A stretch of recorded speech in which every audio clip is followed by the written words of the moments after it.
자, 여러분 반갑습니다. 이번 시간에는 이순신 장군의 미덕에 대해서 우리가 탐구를 한번 해보겠는데 배경 지식이 어느 정도 필요합니다. 선생님도 역사를 잘 알지 못하지만 미덕을 찾아내기 위해서 조금 공부를 했는데 한번 봅시다. 이제까지 일본이 한산도 대첩이나 거북선을 가지고 일본을 계속해서 이겼기 때문에 일본에서 이순신을 굉장히 두려워했어요. 그러면서 이순신을 제거하기 위해서 거짓 정보를 조선에 흘려 보내게 됩니다. 그런데 이것을 선조와 조정에서는 믿게 돼요. 그러면서 이순신에게 출전 명령을 내립니다. 그렇지만 이순신이 거절해요.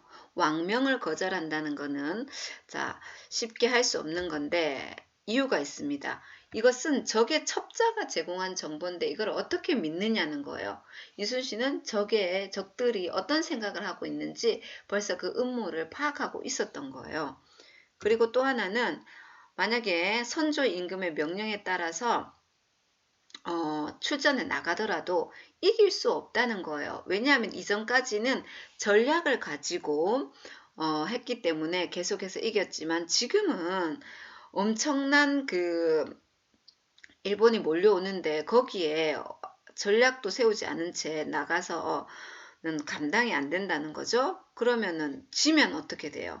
조선 수군이 패망할 것이라는 거예요. 그래서 왕명을 따르지 않아요. 자, 왕명을 따르지 않는다는 것은 여러분 목숨을 내놔야 되는 거예요. 그럼에도 이순신이 이렇게 감히 임금의 명을 거절한 이유가 있었습니다. 그것은 순자의 삼지를 철저하게 지켰기 때문인데요.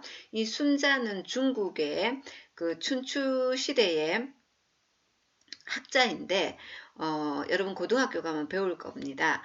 이순신이 순자가 말한 것을 알고 있었기 때문인데 첫 번째는 군사들을 위험에 빠뜨려서 죽게 만들 수 있는 명령은 지키지 않는다라는 거예요. 지금 싸우면은 우리 군사들만 잃게 된다는 거예요. 그 다음에 이길 수 없는 적을 공격하라는 명령을 받지 않는다. 질 전쟁에 어떻게 나갈 수 있느냐는 거죠. 결국 나간다면 장졸들을 다 잃게 되고 그 다음에 전쟁에서 진다는 것은 백성들이 고통당한다는 거죠. 그래서 백성들을 속이는 명령이라면 받을 수 없다는 겁니다. 자, 그럼 정리해 봅시다. 이순신이 출전하라는 왕명을 거역한 이유가 뭐라고요?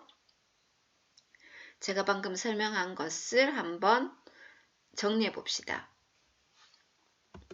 자, 왕명을 어기면 사형을 당한다고 그랬죠.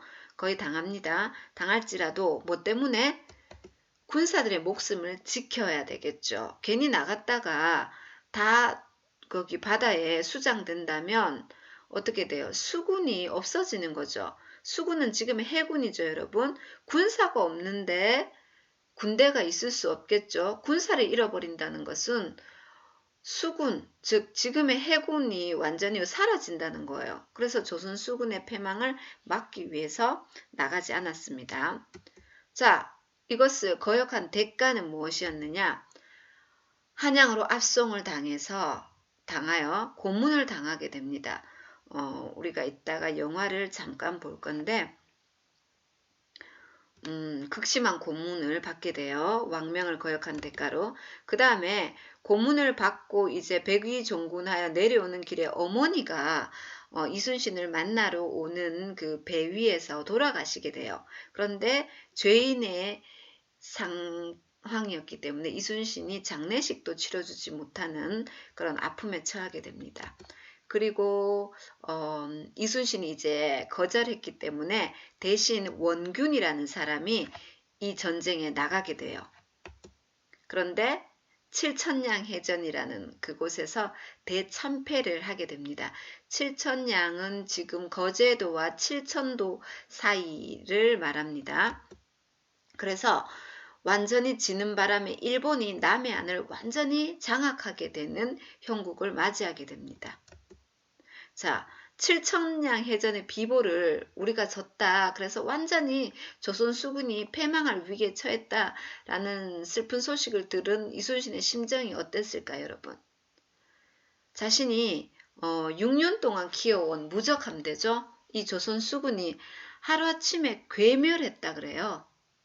사라졌다 이 말이에요. 수군이 완전히 졌기 때문에 괴멸한 소식을 듣고 너무너무 통분했겠죠. 원통하고 뭐 말할 수 없는 심정이었을 거예요. 자, 그럼에도 불구하고 이순신 장군은 어떻게 했느냐면 권율 장군이, 권율은 누군가 하면은 지금 바다에서만 전쟁을 치르는 것이 아니라 육지에서도 권율 장군이 이끄는 그 명나라하고 연합해가지고 일본에 맞서서 싸우고 있거든요. 그래서 권율 장군이 일이 여기까지 이르렀으니 어찌하면 좋겠소 라고 말합니다. 그러니까 이순신은 내가 직접 해안지방으로 가서 보고 들은 뒤에 방책을 정하면 어떻겠소? 방책이라는 것은 계획을 세우면 어떻겠소? 이런 말인데 이때 지금 이순신이 해안지방으로 다닐 형편이 못 됐어요. 왜냐하면은 지금 고문당하고 백의종군에서 내려오는 이제 겨우 내려왔는데 몸이 거의 망가졌겠죠. 지금처럼 차가 있는 것도 아니고 지금 경남 우리가 살고 있는 이 남해안 일대를 돌아서 저쪽에 왼쪽 전라도 일대까지 다 가야 되는 대장정이에요. 그런데 이순신 자신이 이렇게 하면 어떻겠냐고 지금 말하는 거예요, 여러분. 자신의 몸과 자신이 그 고문당한 억울한 것을 생각했다라면 이런 대답을 절대로 할 수 없었겠죠. 오직 나라를 생각하는 마음으로 이렇게 말한 겁니다. 그래서 괴멸한 수군을 수습하기 위한 대장정의 길에 오릅니다. 정찰이라는 것은 이제 자신이 직접 돌아다니면서 보겠다는 거예요. 그리고 말을 타고 15일간 330km를 이동하면서 직접 조사하게 됩니다. 그러니까 하루에 20km씩 이동하는 건데 여러분 말 타고 20km, 지금 차로 20km는 뭐 아무것도 아니죠. 금방 가죠. 그래서 남해, 경상도, 전라도 일대를 다 지나가는 겁니다. 자, 수군 수습. 수군은 지금의 해군이라 그랬습니다. 수습이라는 것은 이제 완전히 망해버렸지만 그래도 그 무기들이나 쌀이나 양식이나 이런 것들을 그 다음에 병사들을 어떻게 수습할 수 있을까 해서 쭉 다니는 길인데 한번 보세요, 여러분. 우리 남해안 저기 뭐죠? 진주하고는 안 나오네요. 그죠? 전라도부터 나오는데 오른쪽 맨 위에부터 보세요. 구례 섬진강이 바로 저기 보세요. 섬진강 찾았습니까? 섬진강이 경상도와 전라도를 이렇게 경계선이죠. 곡성을 지나고 순천을 지나서 보성, 여기는 차를 타고 가도 굉장히 멀어요, 여러분. 장흥, 그 다음에 강진, 그 다음에 왼쪽으로 와서 해남, 진도까지 대장정의 길에 오릅니다. 그 고문당한 몸으로. 근데 그 와중에 진주쯤에 왔을 때 지도에는 진주가 없었는데 재임명 교지를 받아요. 자, 이게 무슨 말인가 하면은 이순신이 이제 출전을 안 한다고 하는 바람에 자신이 수군 통제사, 지금으로 말하면 해군사령부의 그 직책을 완전히 빼앗기고 고문을 당하였잖아요. 그런데 이제 다시 해군 통제사로 임명한다는 거예요. 이거를 이제 진주쯤에 왔을 때 선조가 보낸 교지, 그러니까 편지를 받게 되는 거예요. 뭐라고 썼는지 볼까요? 오후라, 지난번에 경의 직책을 빼앗고 수군 통제사라는 그 경의 직책을 빼앗고 그대로 하여금 죄를 짊어지도록 한 것은 역시 과인의 전략이 미덥지 못한 것에서 나온 것이었으니, 여기서 과인은 선조 임금 자신을 가리키는 거겠죠. 무슨 말을 하리요, 무슨 말을 하리요. 선조 임금도 여기서 굉장히 후회하는 느낌을 우리가 받을 수가 있죠. 이제 그대를 다시 기용하여 예전과 같이 전라 좌수사 겸 삼도 수군 통제사로 임명하노니, 다시 삼도 수군 통제사로 임명하니까 받아들이라는 말이죠. 그대는 충애로운 마음을 굳건히 하여 우리의 나라를 구하길 바라는 소망에 부합하라. 고로 이 교지를 내리는 그대는 헤아려 알라. 자, 나의 마음을 헤아려서 알고 다시 수군을 일으켜 달라는 거죠. 그런데 실제로 조정에서는 아무런 그 도움도 주지 않았어요. 뭐 무기를 하나 준다든지 군량미를 준다든지 양식을 말하는 군인들의 양식을 준다든지 그런 게 전혀 없었습니다. 그냥 알아서 수습해서 다시 수군을 일으켜 세우라는 거였죠. 여러분 같으면 어떻게 하시겠어요? 지금 고문당한 몸으로 자, 그래서 이순신이 자기가 그 출전할 수 없다고 거절했죠. 거절해서 이제 압송당하여 한양으로 고문을 받기 위해서 올라가기 전에 자기를 대신해서 원균이라는 사람이 출전을 했죠. 그때 원균에게 인도한 무기가 얼마나 되었는지 잠깐 볼게요. 군량미, 군인들이 먹는 양식이라는 거죠. 쌀이 9,914 섬이었고 화약이 4,000근, 대포가 300문, 전함이 300척이었어요. 배가 300척이었어요. 그런데 자, 원균도 죽습니다. 제대로 싸워보지도 않고 일본의 그 기세에 눌려가지고 다 도망가 버려요. 그냥. 그래서 우리나라 그 수군들은 다 바다에 빠져 죽고, 그때 바다에 빠져 죽은 우리나라 수군이 한 10,000명 정도 된다고 그래요. 그래서 남은 게 뭔가 하면 군관 9명과, 군관은 조금 높은 지위죠. 그다음 군사 6명이 살아남았나 봐요. 도망간 사람도 많겠죠. 그죠? 게다가 일본군은 이제 남해안을 기반으로 남해안을 장악해가지고 육로를 통해가지고 한양으로 진격 중이에요. 진격 중인 이런 상황이었단 말이에요. 이런 상황에서 조정에서 아무것도 지원해주지 않고 다시 어떻게 해봐라 라는 편지를 받았습니다. 자, 이순신 장군은 민심을 수습하는 일을 가장 중하게 여겼어요. 왜냐하면 전투는 군사가지만 전쟁은 백성의 민심이 도와줘야 가능하기 때문이에요. 민심이 만약에 돌아선다면은 뭐 어떻게 하겠습니까? 그래서 계속 이쪽으로 전라도로 이동하면서 피난민들을 보고 우리가 졌기 때문에 백성들의 민심이 굉장히 흉흉하고 말이 아니었겠죠? 그걸 다 다독거려야 된다는 말이에요. 그 다음에 군량미와 무기 흩어진 장졸들을 정말 이삭 죽기 하듯이 규합하는 거예요. 여러분 추수하고 나서 이삭을 추수하는 중에 하나 둘씩 흘리게 되죠. 그래서 정말 가난한 사람들이 그 옛날에 이삭죽기를 해서 양식을 삼았다고 하잖아요. 그렇게 하듯이 우리가 완전히 져서 망해버렸는데 이순신 장군이 지금 300km 이상의 대장정에 오르면서 정말 도망가다가 또는 뭐 겨우 살아서 이런 장졸들을 무기 이런 것들을 이삭죽기 하듯이 모으는 거예요. 어떻게 보면 너무 비참하죠. 자, 그런데 우리가 불가능하다고 생각되지만 구례나 순천이나 보성에서 장졸 60명에서 120명까지 모읍니다. 이것도 이순신 장군의 명성이 있었기 때문에 가능했겠죠. 그리고 또 잘 다독였겠죠. 이렇게 군사들을 모아 나갑니다. 자, 아무것도 없는 상황에서 자, 뭐가 있었습니까? 300척의 배를 다 잃었는데, 그죠? 자신이 할 수 있는 모든 일을 지금 찾고 있습니다. 자, 그러면서 전라자수사가 살아있었어요. 살아있는 이몽구를 만났으니까 얼마나 기뻤겠어요, 이순신이. 자, 반갑기가 이루 말할 수 없었지만 군량미를 챙겨오지 못한 것을 보고 전쟁에서는 졌지만 네가 군량미까지 안 챙겨와 하면서 곤장 80대로 이순신이 벌을 주었다고 합니다. 이것은 군법의 지엄함을 보이기 위함이었죠.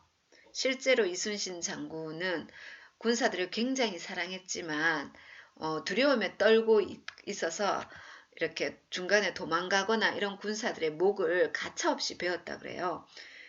그렇게 하지 않으면 우리 저번에 배웠죠. 울타리 할 때 배웠죠.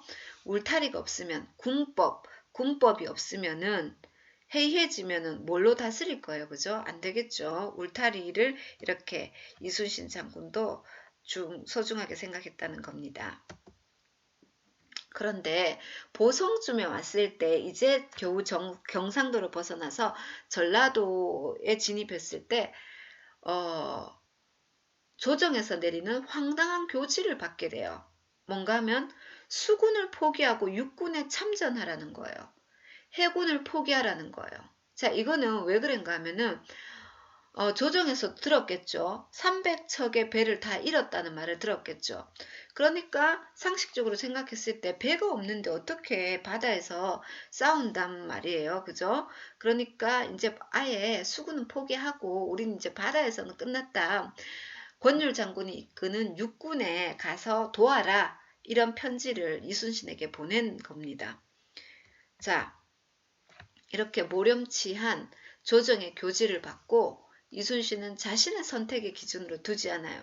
너무너무 황당했지만 수군을 없앤다는 데 대해서 반대 상소를 올려요. 수군을 없애면 안 됩니다. 왜냐하면 여러분 이때 아까도 잠시 말했듯이 일본이 바다로만 지금 공격하는 게 아니고 육지를 벌써 점령해 가고 있어요. 왜냐하면 우리가 7천량 해전에서 완전히 패전했기 때문에 일본이 기세등등해가지고 명나라가 우리를 도와주고 있지만 벌써 남해안을 장악해서 육지로 들어왔어요. 그래서 지금 경상도로 지나서 전라도 지금 천안까지 올라가고 있는 상황이에요. 이때 보성에서 우리 군사들의 코와 귀를 베어가지고 일본에 엄청나게 이제 보내는 거예요. 우리가 이렇게 잘하고 있다는 것을 보고하는 거죠. 그게 일본에도 자료가 남아있다 그래요. 그래서 이순신이 이 장면을 우리 살아있는 사람의 코와 귀도 베었다 그래요. 이 비참한 장면을 보면서 이순신이 지금 이삭죽기 하듯이 군인들을 모으고 있는데 조정에서는 사기를 완전히 꺾어버리는 육군에 참전하라, 수군을 포기해라 라는 명령을 내린 거예요. 자, 그래서 갑자기 이순신의 아들 이회 얘기가 나오는데 우리 이따가 영화의 짧은 장면을 볼 건데 거기에 이순신의 아들이 밥상을 차려와서 말해요. 아버지, 육군에 합류하세요. 조정에서 시키는 대로 하세요. 이렇게 말해요. 설령 아버님이 지금 수군을 수습해가지고 싸워 이긴다고 해도 선조 임금은 또다시 아버님을 버릴 것입니다. 이때 이순신은 장수된 자의 의리는 충을 쫓는 것이니라 라고 말해요. 자, 이 충은 백성들에 대한 충이다. 이렇게 말을 해요. 그러자 아들이 놀라가지고 임금에 대한 충이 아니고요. 자, 여러분 아직 충이 잘 모를 수도 있는데 충이라는 것은 충성을 말하는 거죠. 당연히 일반적으로는 임금에 대한 충성으로 생각할 수가 있어요. 그런데 이순신은 임금에 대한 충이 아니다. 백성에 대한 충이라고 말해요. 그래서 아들이 의아해하니까 설명을 해줍니다. 백성이 있어야 나라가 있고 나라가 있어야 임금이 있다는 거예요. 그러니까 여러분 백성이 더 중요해요? 임금이 더 중요해요? 백성이 더 중요하죠. 백성이 있어야 나라가 있고 나라가 있어야 임금이 있으니까 백성이 더 중요한 거라는 거예요. 무슨 말인지 알겠어요? 그래서 아들이 선조 임금에게 다시 아들은 이제 아예 그냥 임금이 그냥 시킨 대로 해라. 임금이 시킨 대로 하라는 것이 임금이 진짜 임금이 존경스러워서 따르기 위해서 그런 게 아니라 선조 임금이 이순신을 굉장히 탐탁지 않게 생각한다는 것을 알고 있어요. 선조는 여러분 역사에서 배우겠지만 이순신을 굉장히 이렇게 시기 질투하고 경계했어요. 그렇기 때문에 그냥 우리나라가 어떻게 되든지 임금의 명령에 따라라. 아버지의 이 건강 상태를 생각하고 아버지 목숨을 보존하라는 거였어요. 그렇지만 이순신은 백성에 대한 충이기 때문에 그렇게 할 수 없다라는 말입니다. 자, 그러면서 수군 폐지, 수군을 없애는 것에 대한 반대 상소를 올리게 돼요. 서신으로 올리게 되는데, 자, 지금 신에게는 아직 12척의 전선이 남아 있습니다. 아까 7천년 해전에서 300척을 잃어버렸다 그랬죠. 그런데 누구죠? 경상 우수사 배설이라는 사람이 12척을 숨겨놨어요. 왜 숨겨놨나 하면은 자기가 7천년 해전에 나가긴 나갔는데 무서워서 도망쳤거든요. 도망치면서 배 12척도 같이 숨겨뒀던 거예요. 그래서 우리한테 유일하게 남아있는 게 12척이에요. 그리고 어디서 한 척이 또 남아있어서 총 13척이 남아있었던 거예요. 이 13척을 가지고 앞으로 이순신은 싸워야 되는 거예요. 자, 그래서 이순신이 지금 바다를 지켜내지 못하면은 지금 육지에 상륙해 있는 일본 군들이 완전히 한양까지 장악해버릴 거라는 것을 알았기 때문에 우리나라가 일본한테 완전히 삼켜진다는 것을 알았기 때문에 필사적으로 이 바다를 지켜야 된다는 것을 알았거든요. 그래서 이 12척이 남아있다는 이 상소는 12척으로 충분하다는 게 아니에요. 내가 목숨을 걸고 최선을 다해서 막을 수 있는 데까지 바다를 지켜야 된다는 거예요. 만약에 바다를 지키지 못하면 조선은 이제 일본한테 완전 뻥 뚫리게 된다. 라는 것을 말하고 있는 거예요. 근데 조정에서는 그것을 볼 수 있는 안목이 없었어요. 자, 그래서 뭐라고 썼는지 봅시다. 죽기를 각오하고 싸운다면 막을 수 있습니다. 지금 수군을 없앤다면 이는 적들이 바라는 바로서 적은 호남, 전라도죠. 호남이라는 것은 여러분 서해를 말하는 거예요. 서해를 거쳐서 쉽게 한강까지 그냥 한양이죠. 한양까지 들어와 버릴 것입니다. 오직 그것이 두려울 뿐입니다. 비록 전선의 수가 배의 수가 적으나 신이 아직 살아있으므로 감히 무시하지 못할 것입니다. 왜? 지금까지 이순신이 계속해서 이겼기 때문에 이순신이라고 하면 일본에서도 벌벌 떨 것이기 때문에 수군을 폐지해서는 안 된다는 뜻을 분명히 밝혀요. 자, 그래서 경상 우수사, 아까 제가 자수사라고 했습니까? 경상도 그때 뭐 우수사, 자수사 이렇게 나누었던 것 같아요. 경상도의 대장격이죠. 배설이라는 사람이 나와서 배 12척을 이제 이순신한테 인계를 해야 되죠. 왜냐하면 이순신이 이제 삼도 수군 통제사에 다시금 임명이 되었잖아요. 근데 안 주는 거예요. 자기가 직접 나오지도 않아서 이순신이 직접 그 회령포까지 배 12척을 찾으러 가요. 너무나 조금 이거 황당한 일인데 그래도 12척이 지금 남아있기 때문에 이순신은 너무나 기뻤죠. 자, 그리고 이순신을 삼도수군 통제사로 다시 임명하면서 선조가 별을 4개를 줘야 되는데 그냥 이 배설과 같은 사람하고 똑같이 별 3개를 주는 거예요. 그러니까 배설이 이순신의 말을 뭐 그다지 무게감 있게 안 여겼을 것 같아요. 그래서 감히 이렇게 배 12척을 제대로 인계하지도 않았던 것 같습니다. 자, 여기에서 잠깐 우리가 보고 갈 것이 난중일기에 굉장히 많이 나오는 단어가 뭔가 하면 이순신 장군이 몸이 아프다라는 거예요. 아프다라고 쓰지 않고 불편하다라는 단어가 굉장히 많이 나오고 그 다음에 또 많이 나오는 단어가 이 축이라는 단어인데 여러분 이거 배웠습니까? 무슨 축장가 하면 오그라들다, 웅크리다 라는 뜻이에요. 우리 여러분 추울 때 몸이 오그라들죠. 또 마음 심적으로는 어떨 때 오그라드나요?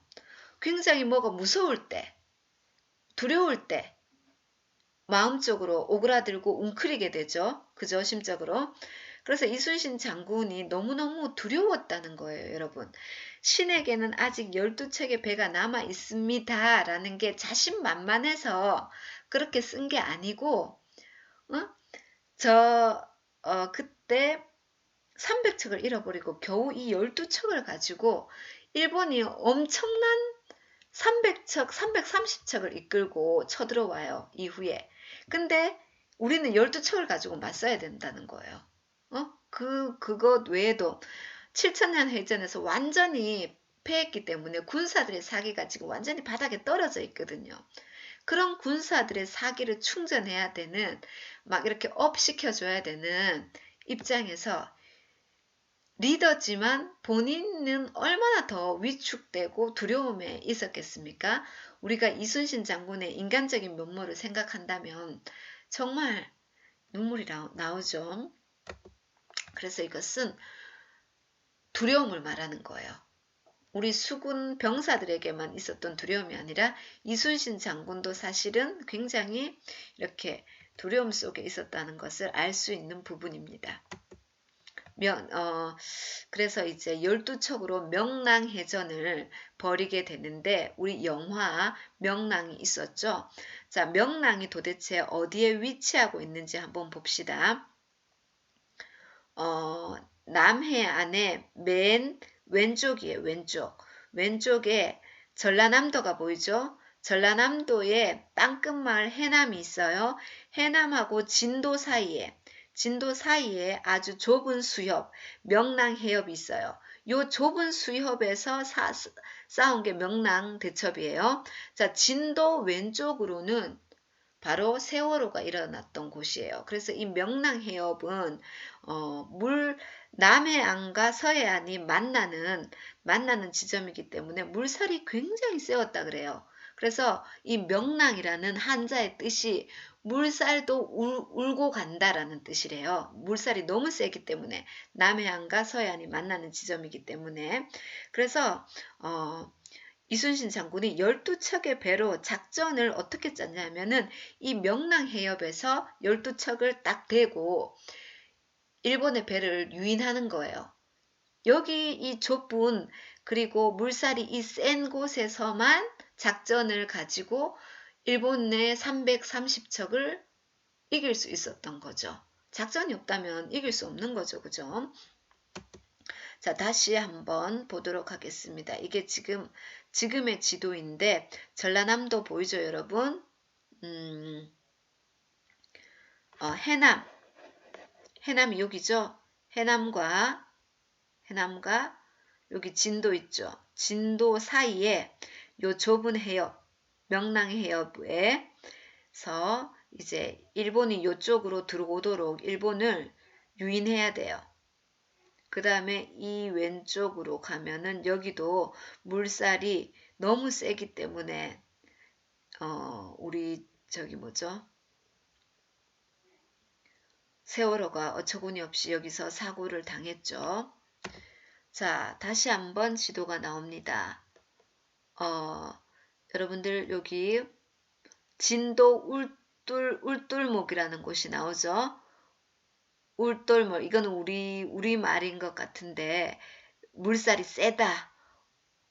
물살이 굉장히 세다 그런 뜻이에요. 물살이 울고 갈 만큼 물살이 센 곳으로 자, 이곳으로 이제 일본을 유인해야 됩니다.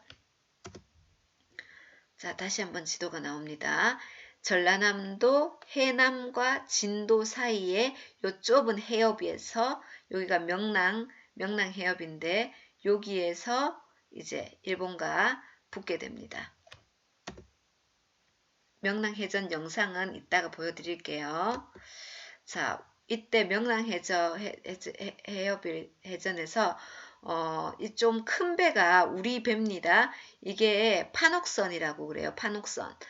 판옥선은 굉장히 튼튼하기 때문에 적의 배하고 맞부딪혀도 될 만큼 튼튼했다 그래요. 근데 이제 이때 일본에는 330척 정도를 끌고 왔는데 실제로 이 명랑 해협으로 진입한 배가 한 130척 정도 되었다고 해요. 그런데 이거는 새끼 분해라고 하는 일본의 배는 우리의 판옥선보다는 좀 작은 배였어요.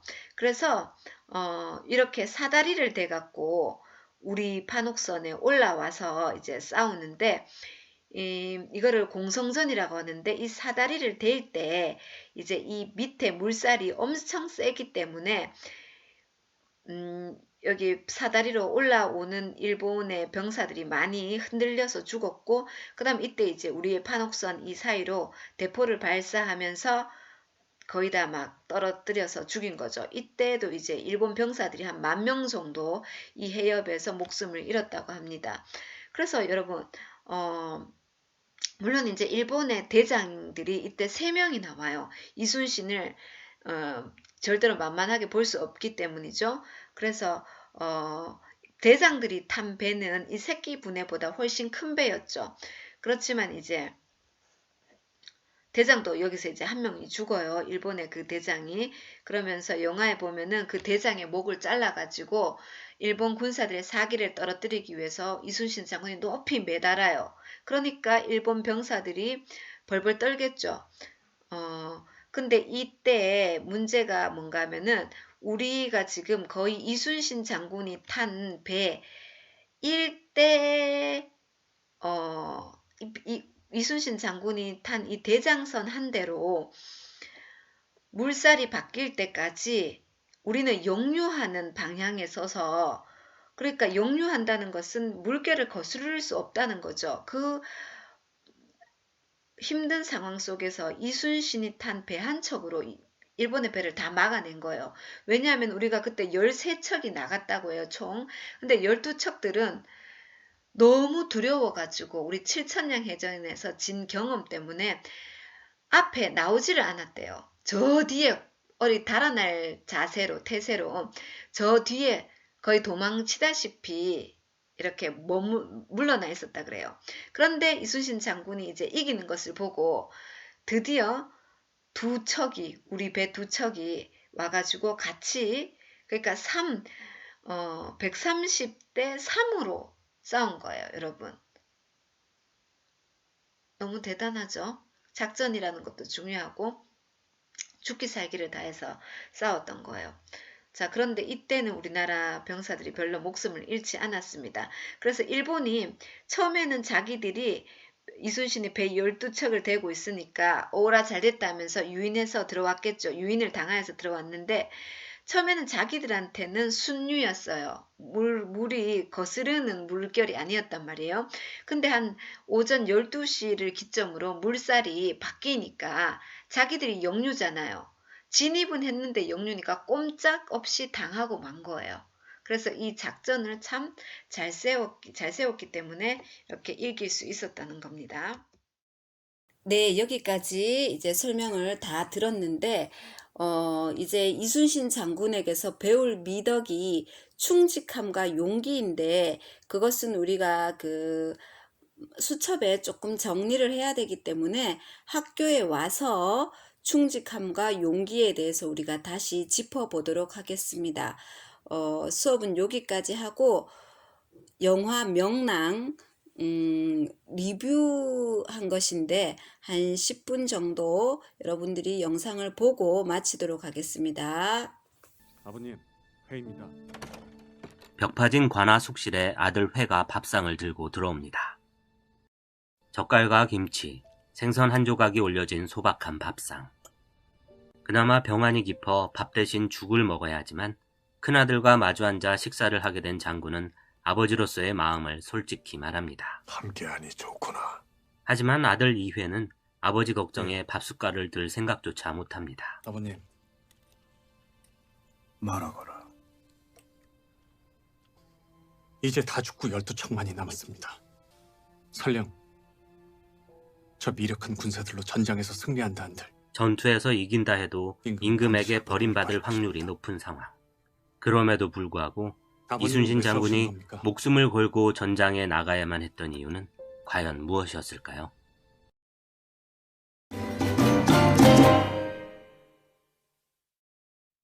영화 명량은 1597년 단 12척의 배로 330척에 달하는 왜군의 공격에 맞서 승리한 이순신 장군의 명량 해전을 그린 작품입니다. 정유재란 당시의 해전 상황을 스펙터클하게 재현한 영화 명량은 한국 영화 역대 흥행 1위의 자리를 굳건히 지키고 있는 영화인데요.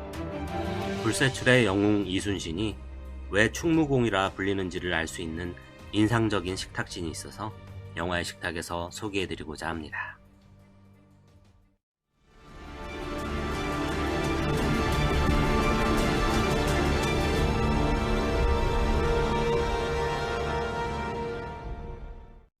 (1597년) 삼도 수군 통제사에 재임명된 이순신은 7천량 전투에서 패주한 수군들과 12척의 배를 수습한 뒤 조만간 다가올 왜군과의 결전을 준비하고 있었습니다.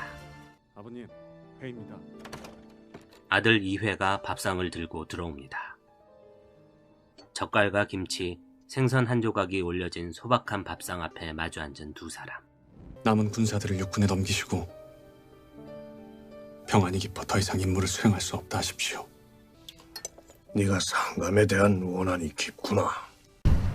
1592년 임진왜란 발발 당시 삼도 수군 통제사였던 이순신은 한산도 대첩을 승리로 이끄는 등 혁혁한 무공을 세웠지만 1597년엔 일본군을 공격하라는 어명을 따르지 않았다는 이유로 파직되어 압송당한 후 죽을 고비를 넘기고 겨우 풀려나게 됩니다.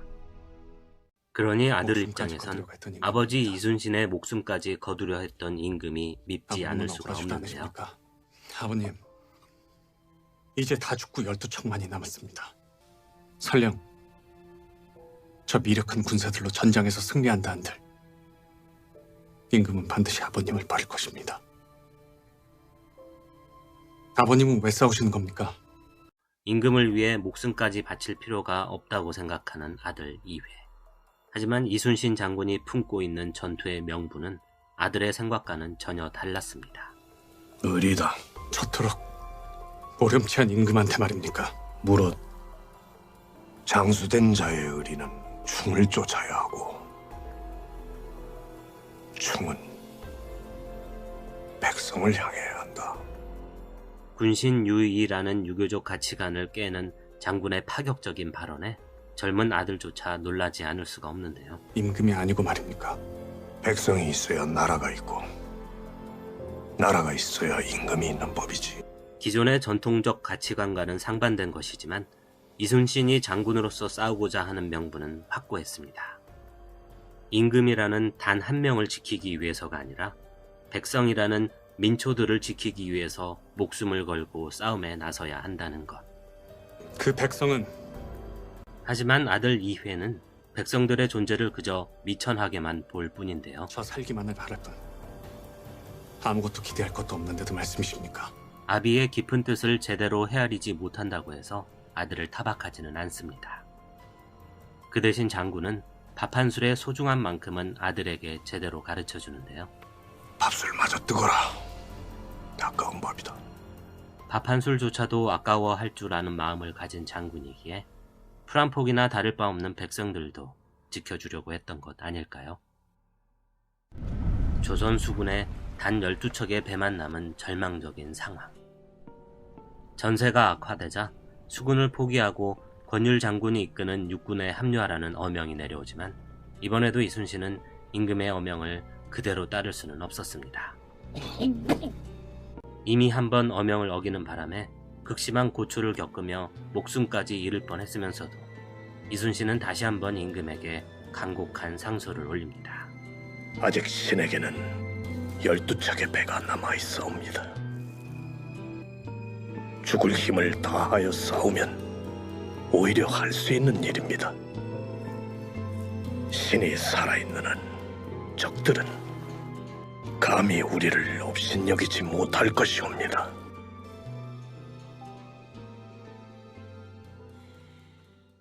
그러나 왜군이 무려 300척의 배를 이끌고 쳐들어올 것이라는 소식이 전해지자 조선 수군 진영은 극심한 두려움으로 가득 차고 맙니다. 영낸 탈영자들이 속출하고 있어. 아십니까? 정말 두렵습니다요. 그저 속절없이 이렇게 다 죽어야 합니까? 병사들의 사기는 이미 땅에 떨어졌고 장수들조차도 싸우기를 포기하는 상황. 할 말 다 했느냐? 이순신 장군이 단칼에 베어버린 것은 탈영병의 목이 아니라 조선 수군의 독버섯처럼 퍼져있는 두려움이었습니다. 분율은 지엄한 것이다. 알겠느냐? 더 이상 물러설 곳도 없는 사면초가의 상황에서 들리느냐? 깊은 시름을 달래기 위해 아들과 마주 앉은 나는 순자. 저 소리가 7,000명에서 죽은 자들의 곡소리로 들린다.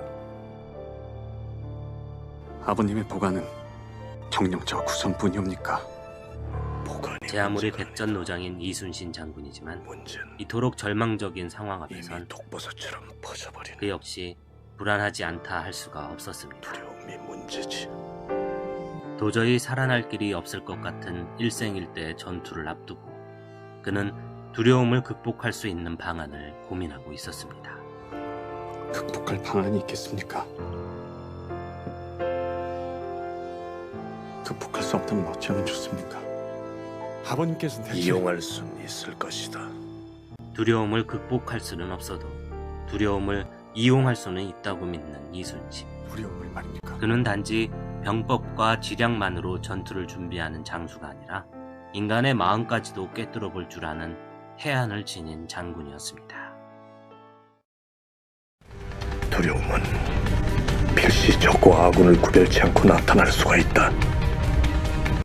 저들도 지난 6년 동안 나에게 줄곧 당해온 두려움이 분명 남아있기 때문이다. 도요토미 히데요시는 잔혹한 성격과 뛰어난 지략을 지닌 해적두목 구루시마의 함대까지 전쟁에 투입시키는데요. 정규군이 아닌 용병까지 투입시켰다는 사실 자체가 왜군들 역시 이순신 장군에 대한 두려움이 크다는 사실을 반증하는 것이었습니다. 그렇기에 무려 330척이나 되는 배를 이끌고 총공세를 펼치려는 왜군이라 할지라도 비록 12척뿐인 조선 수군을 감히 업신여기지는 못할 것임은 분명해 보였습니다. 그뿐이옵니까? 그게 두려움을 이용하는 것입니까? 만일 그 두려움을 용기로 바꿀 수만 있다면 말이다. 그 용기는 100배, 1000배 큰 용기로 배가 되어 나타날 것이다. 그러므로 적들이 두려움에 빠지는 그 순간을 이용한다면 아군의 두려움을 용기로 바꿀 수도 있다고 생각하는 이순신. 허나 아버님,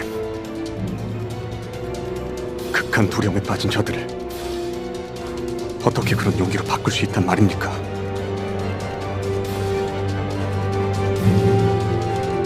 죽어야겠지, 내가. 비장한 표정의 아버지 이순신의 말에 감히 말을 잇지 못하는 아들 이회. 이순신이 말하는 두려움을 용기로 바꿀 수 있는 유일한 방법은 바로 자신이 먼저 죽음을 각오하고 온몸으로 적군과 부딪히는 살신성인의 리더십이었습니다. 필사즉생, 필생즉사.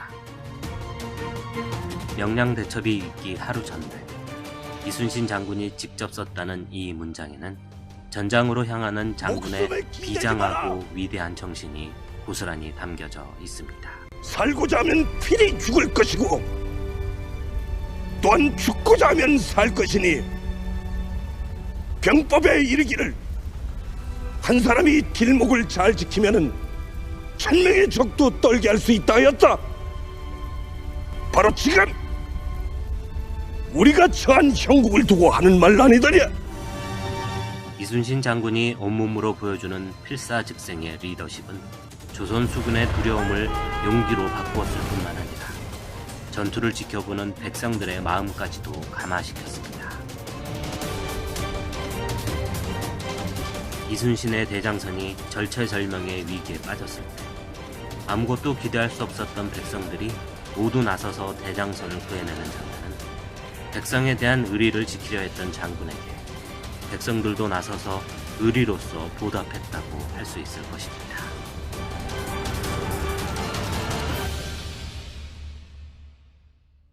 기적과도 같은 승리를 거둔 후 깊은 피로감에 젖어 앉아있는 이순신 장군에게 노젓는 격군으로 참전했던 소년 수봉이가 다가와 삶은 토란 하나를 건넵니다. 이거 토란 아니냐? 임진왜란 당시에는 감자나 고구마 같은 먹을거리였던 토란. 소년 수봉이에게서 소중한 토란 하나를 건네받아 먹고 난 후 이순신 장군은 생사를 넘나들었던 고된 전투의 소감을 이렇게 말합니다. 먹을 수 있어서 좋구나. 먹을 수 있으니 좋구나.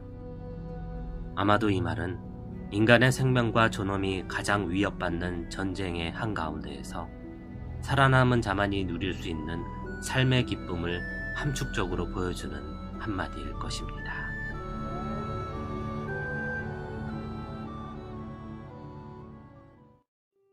이순신 장군이 직접 쓴 난중일기에는 먹거리에 대한 기록도 상당히 많습니다. 음식을 소중하게 생각하고 엄격하게 관리했던 장군의 가치관을 엿볼 수 있는 대목인데요.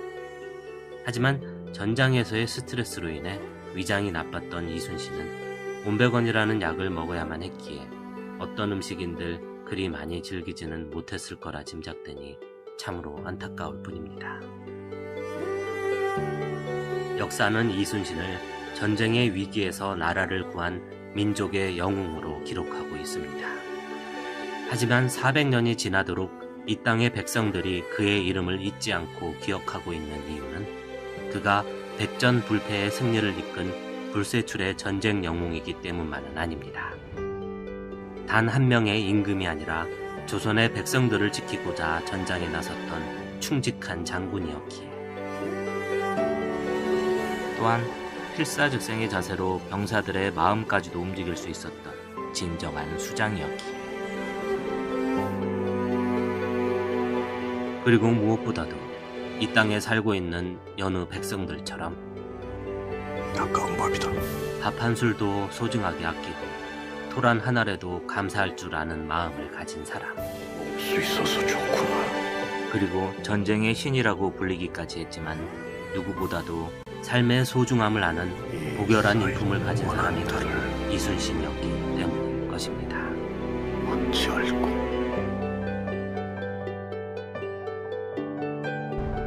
그것이 바로 우리가 이순신이라는 이름 앞에 마땅히 성웅이라는 칭호를 붙이는 까닭일 것입니다.